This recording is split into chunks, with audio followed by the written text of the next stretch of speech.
Is returning to the Premier's office as the PCs hold on to power, winning a rare third straight majority government last night. But it's an election where none of the parties fully got what they wanted. Queen's Park reporter Lorenda Redicop talks us through it. Thrilled PC supporters last night, Doug Ford re-elected as Premier. While he gains a third majority, polls projected he'd gain seats. In the end, he won fewer seats than in 2022. And Ford called the snap election, saying he needed a stronger mandate in the face of tariffs, wording it slightly differently last night. We asked the people for a strong mandate that outlives and outlasts the Trump administration. A mandate to do whatever it takes to protect Ontario. Well, friends, the people have spoken. His team canceled his planned news conference for today. Still, it's a win. We can argue about the numbers and we can argue about the turnout, etc. But I think at the end of the day, what really matters is that it is a very large majority nonetheless. And so with his big majority, he could do whatever he wants during the 4 next years. A much tougher night for the Liberals, though leader Bonnie Crombie's sons put a positive spin on it. Jonathan and I are here tonight to introduce you all to the next Premier of Ontario. Liberals did boost their seat count and regained official party status. That means more money and resources. But Crombie failed to win her seat. I commit to you that I'll stay on as Ontario Liberal leader so that I can keep fighting for you. But it's unclear how she'll do that. Her campaign says she'll meet with the caucus and executive on Saturday. One Liberal strategist saying this on CBC Radio's Metro Morning. I think the future is going to be one of introspection. I think the party needs to go back to the drawing table and look at, is it the message, is it the leader, is it the team? Bonnie's going to face a really tough road. There's going to be a review of the leadership. The NDP won more seats than the Liberals, but with way fewer votes. 1.5 million Liberal votes, less than 1 million for the NDP. Still, it returns as official opposition. In another few years, we are gonna face a rematch. And I'm there for it, my friends. Not everyone so positive. The NDP was very lucky to come out with the number of seats that they did last night. Their vote was very effective, but they did lose popularity. This is a sign that their campaign was not effective. As for what comes next, according to Premier Ford's spokesperson, the legislature can't return until all the votes are certified. Right now, they're preparing for their part in the tariff war, such as pulling U.S. alcohol from LCBO store shelves, ripping up the contract with Elon Musk's Starlink, and also banning U.S. companies from procurement deals. Lorenda Redicop, CBC News, Toronto. While the PC party was the big winner province-wide, locally it was NDP incumbent Lisa Gretzky who scored. Doug Ford made it clear from the get-go that PCs were going after her riding. But as Dawson Chen reports, voters in Windsor West weren't having it. There was celebration and relief at the campaign office of Windsor West's incumbent MPP Lisa Gretzky. The Ontario NDP member was re-elected on Thursday, despite the efforts of Doug Ford and his PC party to take the riding. It's the 4th consecutive provincial election in which Gretzky has emerged victorious. I got a stronger mandate than last election, and they've shown Doug Ford that what's important here is healthcare, a strong, publicly funded, publicly delivered healthcare system, that they want investments into our public education system, and that over 7 years of Doug Ford, costs have only gone up, and people here in Windsor West have shown that they're ready and really wanted to have a fighter back at Queen's Park fighting for them. Windsor West will remain the only NDP provincial riding west of London. The PCs had set their sights on it with their candidate Tony Francis, a newcomer to running for office. But when the ballots were counted, Francis fell short by more than 4,000 votes. Incumbent MPPs keeping their seats was a repeated story across southwestern Ontario this election. Andrew Dowie of the PCs remains the representative of Windsor-Tecumseh, winning by a margin of more than 7,500 votes. For the last couple of years, I've been working away, learning the ropes, learning how Queen's Park works, and now I'll be in overdrive and doing an even better job to bring investment here and making sure Windsor is kept on the map. Anthony Liardi of the PCs was also re-elected, maintaining his seat in Essex by a margin of more than 18,000 votes. Liardi told CBC Windsor in a phone interview that his priority is addressing U.S. tariffs. PC Blue incumbents easily held other ridings in southwestern Ontario. Trevor Jones in Chatham-Kent-Leamington, Bob Bailey in Sarnia-Lambton, and Stephen Pinsoneau in Lambton-Kent-Middlesex each won their races by more than 12,000 votes at minimum. With Windsor West staying orange, Gretzky said she's grateful for the trust of its residents and promised to remain defiant of the PCs. I'm going to continue to do what I've always done, which is listen to the residents of Windsor West, fight for the things that matter to them, and to stand up to Doug Ford rather than doing what Doug Ford tells me to do. Dolson Chen, CBC News, Windsor. Colette Kennedy is with us now for our first look at weather. And Colette, I checked again today, double digits once again. I know. I don't know if you recall, I stood here yesterday saying that I was going for 9 degrees, which was 4 or 5 degrees above Environment Canada, and yet we even surpassed that. So nice to see, I guess, when you can get to 11 degrees. I'd rather have, nailed it right on, but still close there. Double digits, but I just want you to see the contrast with all that much colder air that's to the north. There are negatives in front of those 11s in Thunder Bay and in Sudbury. Now we are going to have some colder air pushing in here as we go into the weekend, and so it's going to be quite the departure from where we have been with our temperatures and certainly where we are with our temperatures today. -5 overnight tonight, and then tomorrow -3 with breezy conditions. I'll go over all the numbers when I come back. Okay, thanks, Colette. You're welcome. Back to the election now. All parties did share one thing in common: a lack of representation among their candidates. We looked at the 6 ridings in our area, and they had a total of 41 candidates on the ballots. Only 2 of them were not white. Latest census data shows that 15% of the population across these ridings are visible minorities. A local expert says reflecting that diversity matters. Jennifer LaGrassa has that coverage for us. Of these 6 ridings in southwestern Ontario, only 2 of the 41 candidates on the ballots were not white. They were Candace Young, who is Anishinaabe and a member of Kettle and Stony Point First Nation. She was running in Sarnia-Lambton. And Gemma Grayhall, who is Black, ran in Windsor-Tecumseh. I wish that I was surprised by this. Rebecca Major, a political science professor, studies the lack of diversity in politics. It really doesn't represent the demographic of people that are living in that region. The latest Stats Can census data says that across these ridings, 15% of the population is a visible minority. In order to reflect that diversity, there would need to be 6 racialized candidates, which is 3 times as many as who actually ran. How are the voices of the people of the region being carried forward if it's not represented by the demographic of the people that are running for these positions? So that's problematic because people that are racialized have very different experiences living in southwestern Ontario than people who have different pigmentation of their skin. And if parties aren't prioritizing issues that matter to diverse communities, Major wonders, how do you mobilize Indigenous people to vote, for example? And they might look at all of this and say, well, I don't see myself in any of this. How can I vote for this? And they'll just disengage with the system. In this election, Major says she noticed that there were more female candidates, which is a step forward. But overall, she says there needs to be more candidates with different backgrounds. Jennifer LaGrassa, CBC News, Windsor. Ontario is experiencing a sudden surge in measles cases since an outbreak began last October. The province is reporting 84 new cases over the course of 2 weeks. That's the largest outbreak Ontario has seen in almost 30 years, according to public health officials. Measles can cause serious illness and even death in unvaccinated children and teens. So far, 18 people have been hospitalized. The virus has also spread to Manitoba and New Brunswick. And back to local news. If it's been a bumpy ride for you in Windsor lately, you are far from alone. Recent weather has made the city's roads prone to potholes. But is there anything that you can do if your vehicle gets damaged by one? Well, Pratyush Thayal digs into that. Bigger than your feet, the pothole season is upon us, and Windsor's pothole problem is now getting aggravated by the freeze-thaw weather. The recent warm weather allowed groundwater to penetrate roads, and the following sudden freezing temperatures meant potholes appeared.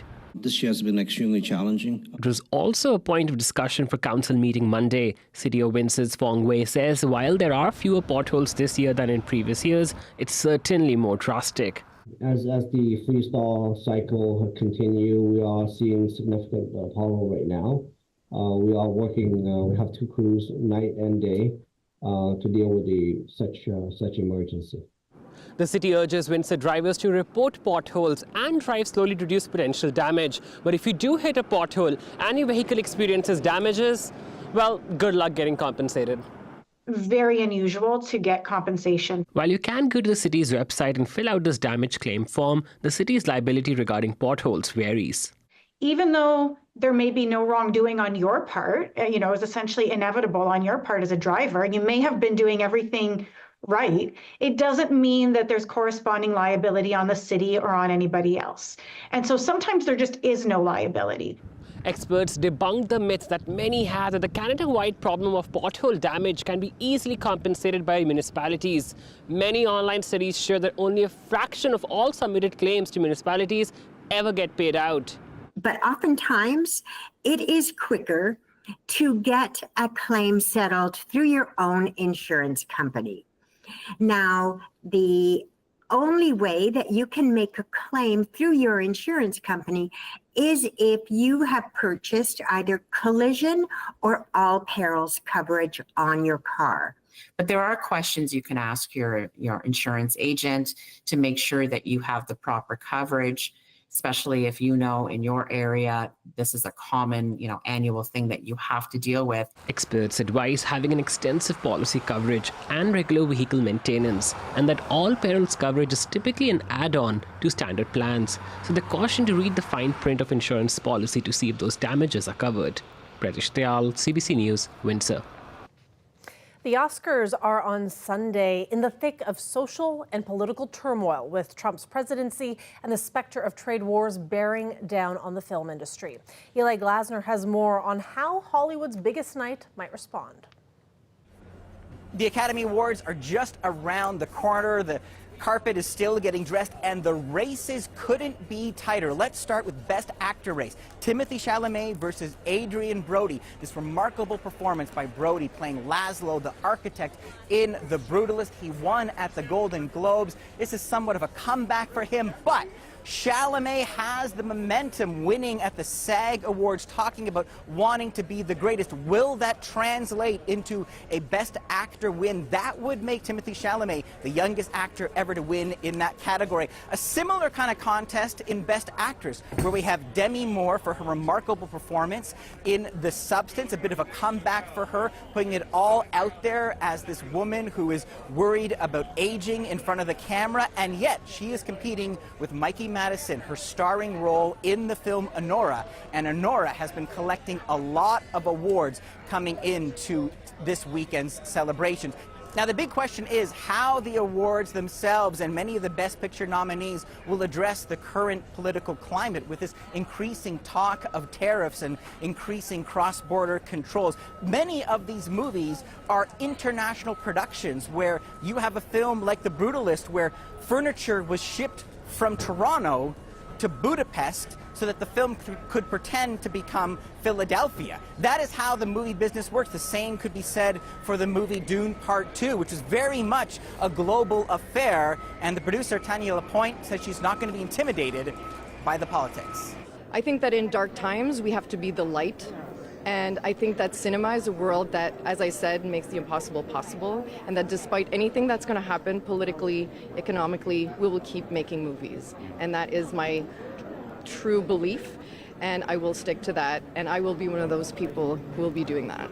So we'll wait to see how the awards address this current moment in America, but certainly a lot will be ready to celebrate this year's crop of films. Eli Glasner, CBC News, Los Angeles.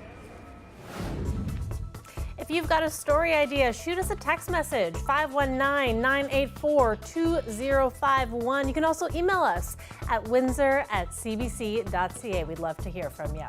That's a live look outside there as we head into the weekend with a chance of some flurries to look forward to tomorrow, and Colette will tell us more about that. When we come back, a heated exchange at the White House. Stay with us.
Welcome back. U.S. President Donald Trump cut short a meeting with Ukrainian President Volodymyr Zelenskyy after an explosive session at the White House. Zelenskyy had planned to sign a deal to give the U.S. access to Ukraine's mineral industry.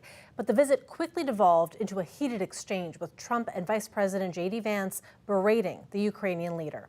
Richard Madden reports from Washington. Don't tell us what we're going to feel. I'm not telling you. Because you're in no position to dictate that. A stunning, unprecedented, and tense exchange inside the Oval Office as Ukraine's President Volodymyr Zelenskyy berated by President Donald Trump and Vice President J.D. Vance. You're gambling with World War III.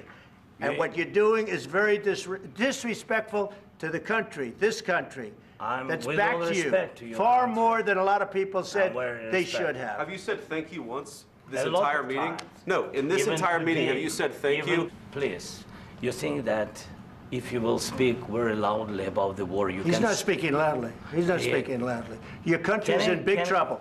Can I Wait a answer? minute. No, you've done a lot of talking. Your country is in big trouble. I know. You're not winning. You're not winning this. You have a damn good chance of coming out okay because of us. Mr. President. Trump showing no sympathy ahead of an intended signing ceremony guaranteeing Ukraine's security in exchange for billions worth of Ukraine's critical minerals to the U.S. Western allies believe this high-stakes deal could lead to a ceasefire in Ukraine's bloody war against Russia. But the chat quickly went off the rails. Of course, we want to stop the war. But you're saying you don't want a ceasefire. But I said to you, I want a ceasefire. With guarantees. Because you'll get a ceasefire faster than an agreement. Ask our people about ceasefire, what they think. That wasn't with me. For you what, that wasn't with me. Means. Trump accusing Zelenskyy of being difficult and greedy. If you didn't have our military equipment, this war would have been over in 2 weeks. In 3 days, I heard it from Putin. In 3 days. This is something maybe new. Less. In 2 weeks, of course, yes. It's going to be a very hard thing to do business like this. Their scheduled press conference was abruptly canceled. Zelenskyy was reportedly booted from the White House, leaving without a deal and raising more questions if the U.S. will continue supporting Ukraine as its war continues. On his social media platform, Trump accused Zelenskyy of disrespecting the U.S., but adding he's welcome to return to the White House when he's ready for peace. This shocking confrontation has appalled Western allies, but is being applauded by Trump's base, who view Zelenskyy as a grifter. Richard Madden, CBC News, Washington. Israel's Gaza ceasefire negotiators are reportedly looking to change the timetable of January's framework agreement, extending the first phase into April.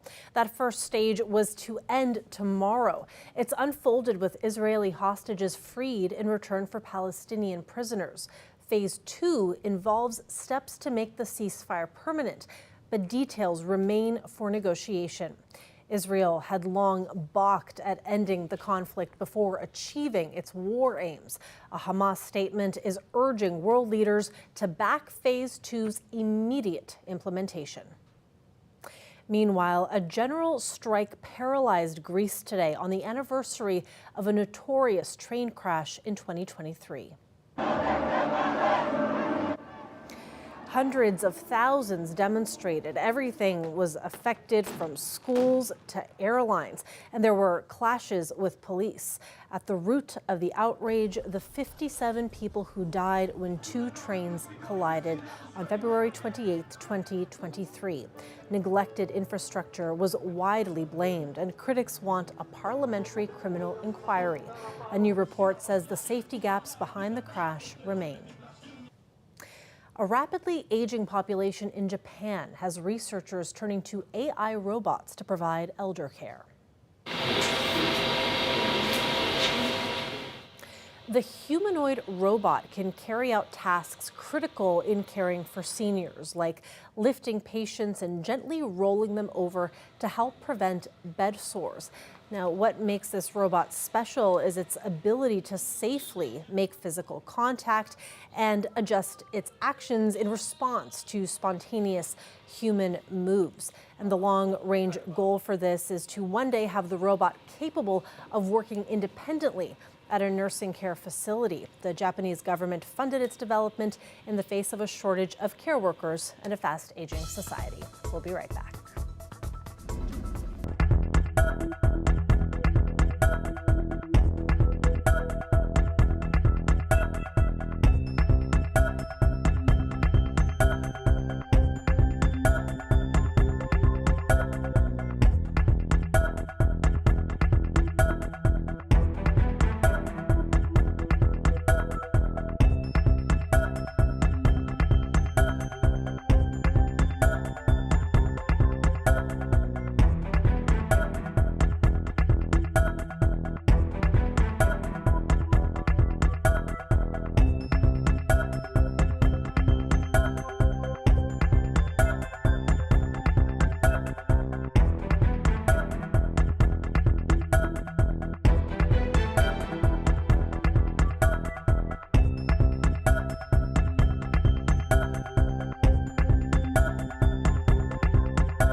Colette Kennedy is back with us now for more weather. And Colette, as we head into the weekend, we're going from double digits down to below zero, aren't we? The other way. Yeah. Yep. You know, this is how it goes. We're going to start March off and everything kind of swings in the opposite direction of how we're ending. How we're ending February. 11 degrees, double digits. Chatham-Kent just at 5 and Sarnia just at 7. Not that those aren't mild readings, but nowhere close to what we're talking about here with that southwesterly wind. And winds are going to be a factor tonight and for at least a portion of the day tomorrow as they become stronger. That'll be one component to this. Right now, just that 30 kilometers an hour. But look at the forecast here. The gusts later on will be picking up over 50 kilometers an hour, even approaching 60 as we go through the overnight and early tomorrow. So that they'll be stronger is important, but then watch these red arrows changing from west and then around to northwest. So never mind that mild flow coming up from the southwest. That's going to allow some of that Arctic air. I was showing earlier in the show all those negative temperatures, the minus 11s in the province. Yes, we're not going quite that bad, but that cold air is going to be coming in. Still some winter weather travel advisories, and further north from there, some snowfall warnings, but that's far away, just letting you know because it is the weekend. And so dealing with that if you are doing any traveling that into eastern Ontario, not looking as good. Into a dry spell now, some showers headed our way across Michigan. But I should let you know that some of this actually pulls further north and dries up a little bit. I'm not saying we won't get a little moisture coming in. I think we will a little later on tonight. So a bit of showery activity. And then because, as I mentioned, those winds are changing direction and the temperature will begin to fall, we'll actually maybe get a bit of that mixing with some wet flurries. There's just not much to it. So not concerned about accumulations here. Just know that there might be a few flurries kind of flying. And then tomorrow, I think we'll have a bit of cloud early and then get into some decent sunshine and then cloud returning. And so we'll call it variable, but there should be a nice amount of sunshine for a portion of the day on Saturday, even though it will be colder and windy, and we'll have to deal with those wind chills. Negligible, you know, maybe a trace to a millimeter in terms of what's still got to swing through. Overnight temperatures. So as we approach midnight, we're going to find that 6 dropping down to freezing. So we go from 11 to 6 to 0. And by tomorrow morning, that keeps on falling, -6. -3 for the high tomorrow, but then -8 Saturday night. And yeah, some cold air for the weekend until we start to warm up next week. Yeah, I'm eyeballing that 11 once again. Thanks so much, Colette. Thanks to you all for watching. Have a great weekend. We'll see you Monday. Good night.